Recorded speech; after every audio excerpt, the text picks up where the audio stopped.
Hey folks, Brian here. Welcome back to Wax Trash Treasures. Nice to see you. Nice to be seen. Nice to be always part of the YouTube creator community, as the small part that I might be. Today I want to talk a little bit about some of the big news that's really affecting the hobby right now. That's being talked about by hobbyists and collectors, and that is eBay limiting the number of breakers available on its platform. First, I want to open up and say this is long overdue. Breaking as an industry is rife with scammers. We all watch, sports card radio, and periodically they'll drop that video clip in. You dip, Daniel? Well, just for context, that was happening because a breaker was opening a pack and pulled the pack down and hid the really good card that was in that pack because he knew it was there. And now whoever bought that player, isn't going to get that valuable card. This happens all of the time. This is a common scam among breakers, and we see it, right, with like bleacher breaks and was it Grandpa's breaks or something like that? We even see it to a certain degree with the big guys like backyard breaks, right? Where they're like, oh, we can't give away that card. That's a Tesla, but you can't have your Tesla. We've all seen those clips too, right? I think eBay is making the right move here. I think, again, breaking is rife with scammers.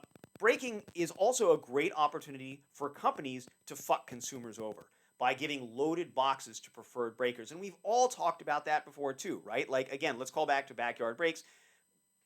It's obvious to anybody with a brain that Backyard is getting loaded boxes, especially from Panini. And the reason for that is because it's really good marketing on Panini's side, right? Like Panini can go out there and say, like, look, these guys pulled this $1 million one-of-one Logo Man card. There are 270 cards in this set. There are 10 other Logo Man out there. Are you going to be the one to get them? And then people go out and they buy the cards and like, oh, I got one, or I got my green downtown Trevor Lawrence, or I got my black vinyl Joe Burrow, or whoever the fuck I'm collecting. And people get excited about it and people talk about it. And those breakers really help to push the product. It's still scammy, of course, because then it also means that if those loaded boxes and those seeded cards are being handed off to the breakers, it means they're not in the marketplace. And it means the regular consumers will never have the chance to pull that black vinyl Joe Burrow or whatever it is. The other reason for this, that I think this is good, is that breaking is gambling. And it's not even as good at gambling as scratch-off lottery tickets. Up here, I'm showing you the odds for a $1 Pennsylvania lottery game that's currently on the market. I'm not going to list the game, and frankly, I don't encourage buying scratch-off lottery tickets because it's a stupid way to lose your money. The odds of getting your money back, because the minimum prize on these games is $1, right? So the odds of getting your money back in this game are about 1 in 4. That is exactly the same odds as pulling a colored parallel out of a pack of 2023 Topps Baseball. And in fact, the odds of getting a parallel that will actually get you your $4 that you paid for that pack back are something on the order of 1 in 11 bajillion. You're not going to make your money back if you buy baseball cards. Anybody who says you do is either a liar or stupid or maybe some combination of the two. I've talked about this ad nauseum. Baseball, football, basketball, hockey, wrestling, those cards are not investing. You shouldn't treat them like investing. You shouldn't go out hunting for them as if they are investments. You should buy them because you want to collect them, because you want the cards. You enjoy the cards and the hobby, not because you're going to make your money back. You're going to have better chances buying scratch-off lottery tickets. It's that simple. More to the point, let's look at this thing again. You see up here at the top, there are 6 $1 million prizes available in this particular Pennsylvania lottery game, which, by the way, costs $1. There are not any $1 million cards in 2023 Topps Baseball. There are not any $1 million cards in 99% of sports card sets. This lottery game has 6 of them. One of them has been given away. There are 5 left.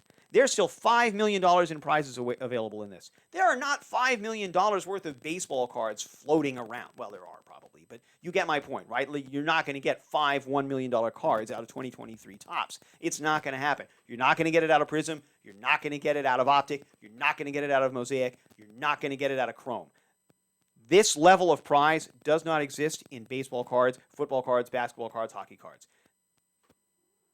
So you're spending money for less odds, for worse outcomes. Now, keep in mind also the fact that eBay is also the host of a lot of really scammy breakers.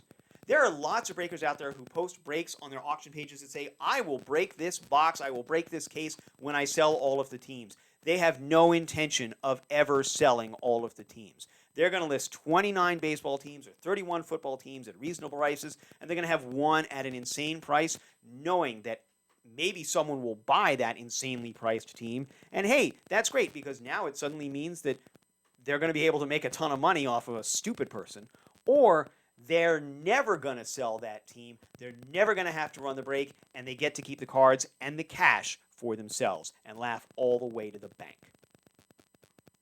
Now, look, I've bought into breaks. I have. And there are several really good breakers out there. There are breakers I follow on YouTube, on Facebook, on Twitch, and I enjoy their content. I enjoy watching them. I enjoy, celebrating when somebody else buys into a break and makes a big hit.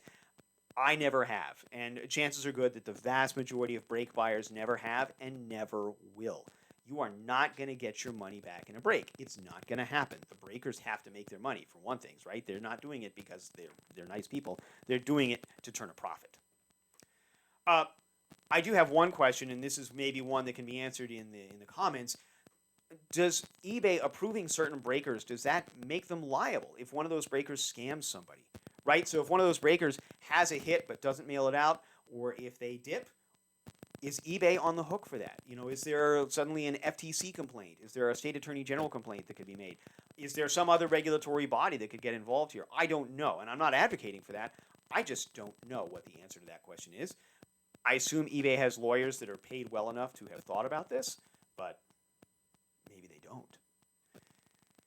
Look, again, there's plenty of good breakers out there, but eBay limiting the number of breakers on their platform is great, and I wish other platforms would do it too. I wish other platforms would be willing to bite the bullet, lose a little bit of fees, and actually benefit the hobby by cutting some of the scammers out of the loop.